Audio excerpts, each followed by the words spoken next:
Assalamualaikum warahmatullahi wabarakatuh. Salam sejahtera. Alhamdulillah. Nahmadu wa nusalli ala rasulil karim. Rakan-rakan menteri, saudara Duta Besar, saudara Nazri, sahabat lama, ramai tetamu yang bersama di sini, ada Gubernur Bank Negara, ada KSU, Kementerian Luar Negeri, pengurusi Suruhanjaya Security, ramai. Dan saya harap dapat dimanfaatkan dalam perbincangan di meja-meja berkenaan. Bagi pihak rakan-rakan menteri dan perwakilan yang hadir, saya ucap terima kasih kepada Jatuh Kuasa Diaspora yang menganjurkan majlis yang permai dan mengajak anak-anak muda, mahasiswa, mahasiswi untuk bersama dengan kita. Di setiap program yang kita adakan di luar negara, kita pastikan ada pertemuan untuk menjelaskan dasar negara dan masalah perkembangan mutakhir di negara. So, may I express my profound gratitude and thanks to the organizers, other the embassy, under my friend Nazri, and the various organizations for the splendid arrangements and inviting us all, including our students. Now, we are fortunate that the reception in New York has been very positive, partly to the effort of all our government agencies, embassy, and the mission. So let me begin by expressing my appreciation and thanks to the embassy, the mission, and all the friends who has helped make this visit a great success. This is essential. You see, throughout history and in all societies, you would appreciate one pertinent point, that civilizations can rise, civilizations can fall.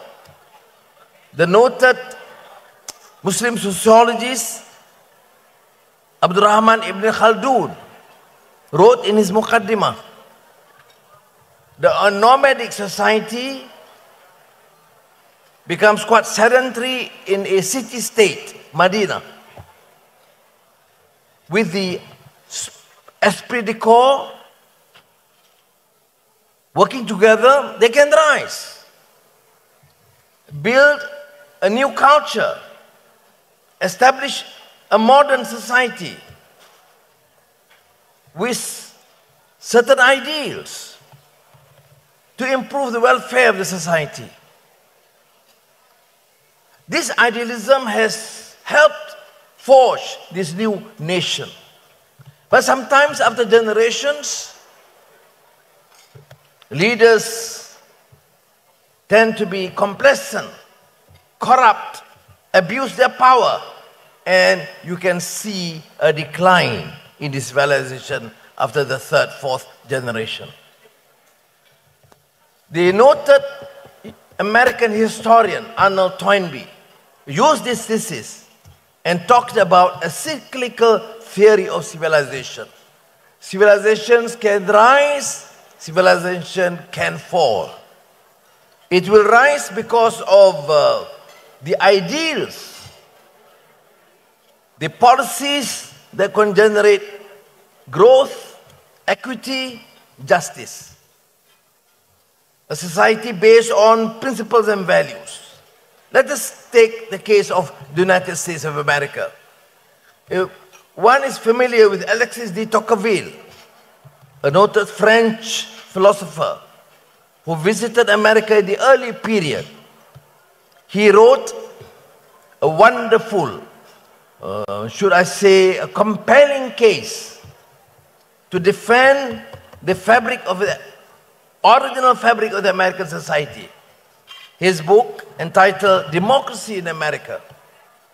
Now, Alexis de Tocqueville's thesis essentially say that the origins of the new American state is based on strong core values of freedom, of justice, of independence.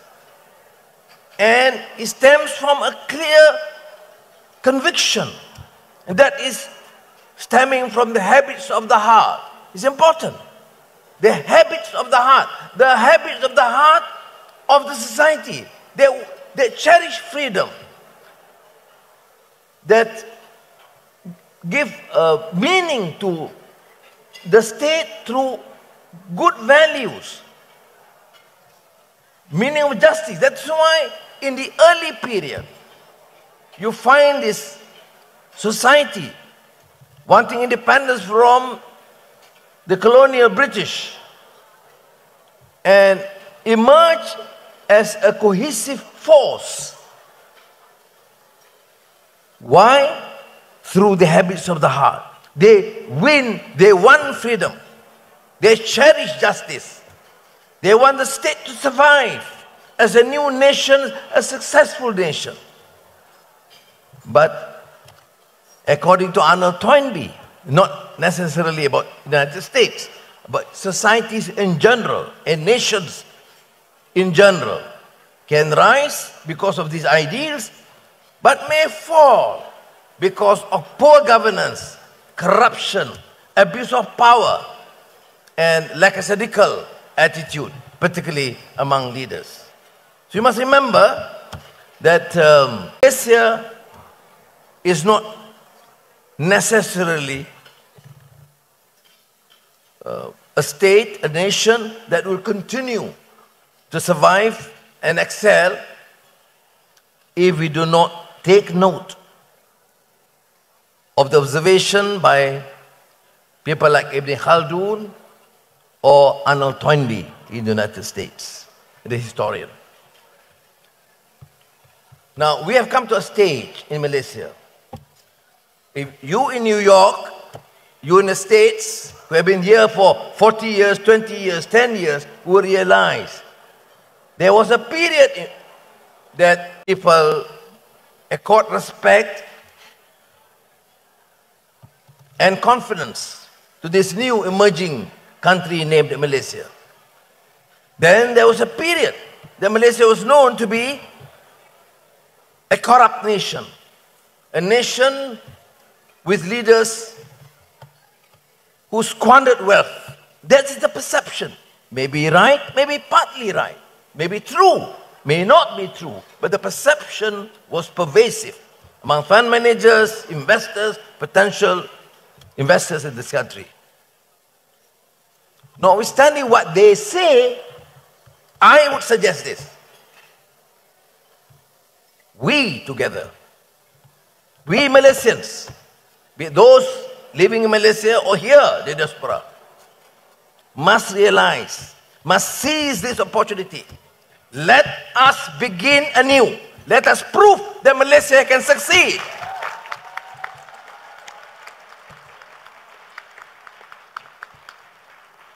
And my dream, and so is my team, is to prove a point that we, Malaysians, Malays, Chinese, Indians, Sabahan, Sarawakians, regardless, have that determination that we will emerge as a strong nation in the region.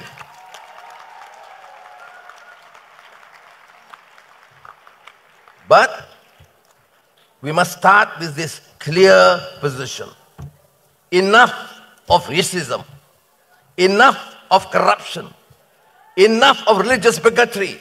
We want more unity, more work, and clarity of purpose. So I would say, Alhamdulillah, we are stable. This government, the unity government, inshallah, will continue for the next 4.5 years, steady, resolute, clarity of policies.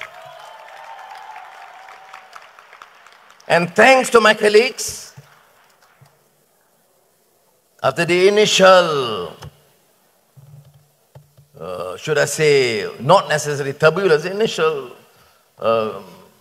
tensions, now, September, in the spirit of Independence, National Day,